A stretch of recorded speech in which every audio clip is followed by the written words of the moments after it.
going to be real honest with y'all. I'm not in a very good mood today, and that is because my vibrator broke yesterday. Yeah. It's going to be the little death of me, I swear.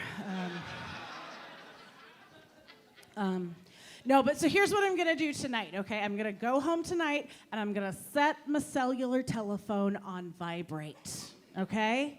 And then between the hours of 12:30 a.m. and 1:45 a.m., you're all going to take turns calling me, okay? Don't leave a message. Call back if you need to. Okay? Yeah, it's either that or I just like lay there and pray for an Amber Alert, you know?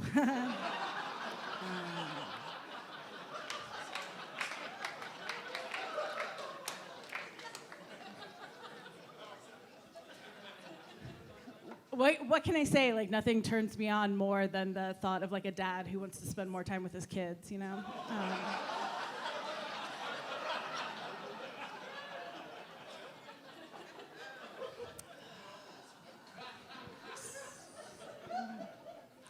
But anyway, I know what y'all are thinking. I know you're thinking, Gwen, does it really take an hour and 15 minutes? Answer, yes.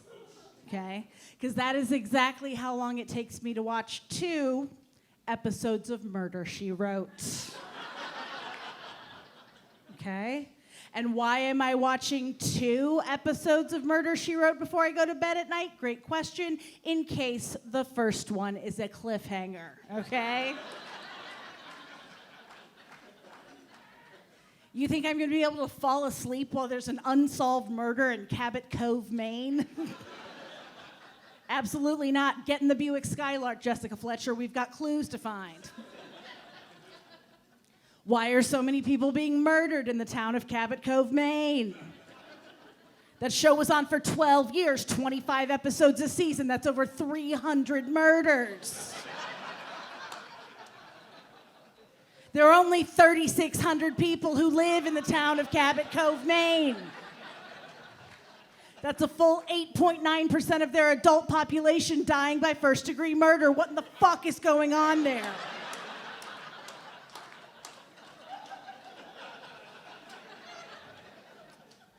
Are y'all more of a Columbo crowd? Is that?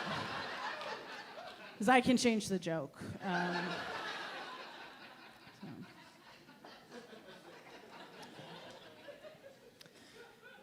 Here's a little thing about me. I once got a tattoo at a spirit Halloween. Let me rephrase that. It used to be a spirit Halloween, which is somehow worse, right?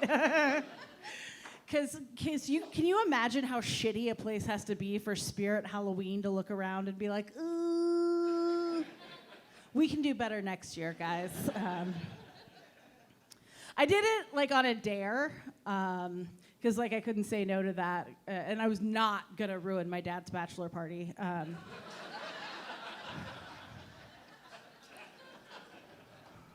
Plus, you gotta live every day like it's your last. Like, you ever stop and think about the fact that you may have already eaten your last McRib? Makes you think, In a way, we're all only around for a limited time only.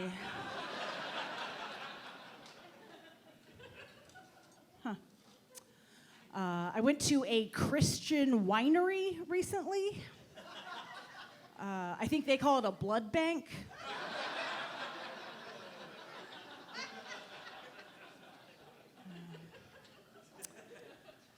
Now, actually, I was recently in this small town in Illinois, and they were trying to decide if they were going to build a casino in this town, right?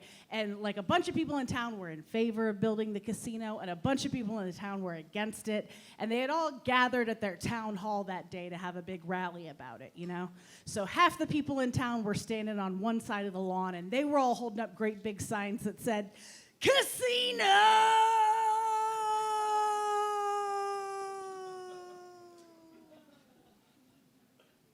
And then on the other side of the lawn, there's a bunch of people, and they were all holding up signs that said, "Casino!"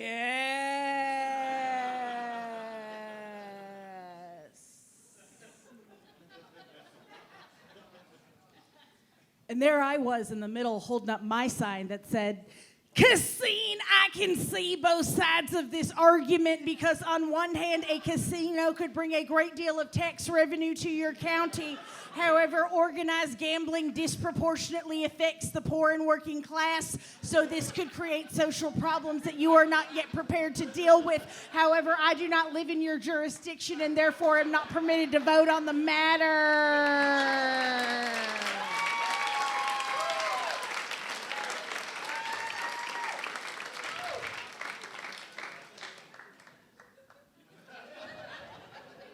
It was a big sign.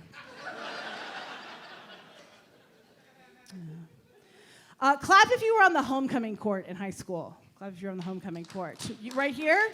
Yeah? Did you win? You won? Oh, wow. Were you cool about it, or did you like wear the crown to chemistry class? Yeah, all right. Everybody, we're going to key her car after the show, okay? Collectively. It's a fun story. I was not on the homecoming court in high school. Instead, my high school did this thing called academic court. It was on the same night as the homecoming football game. And that is where they had all the students who had qualified as National Merit Scholars come out onto the 50-yard line of the football field so that they could give us a certificate of achievement. And they made us be escorted by our parents as if we were on the homecoming court. And to say that the people in the stands were disinterested in this would be generous. Right? They were audibly booing us from the bleachers.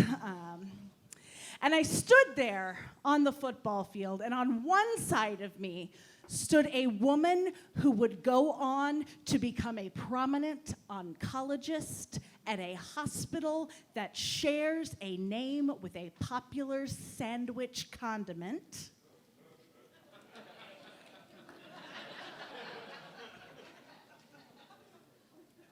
And on the other side of me stood a woman who would go on to graduate from Harvard Law School and get a job doing First Amendment work for the same law firm that had once represented Larry Flynt of Hustler fame. And there I stood, a woman who would go on to get a tattoo at a Spirit Halloween.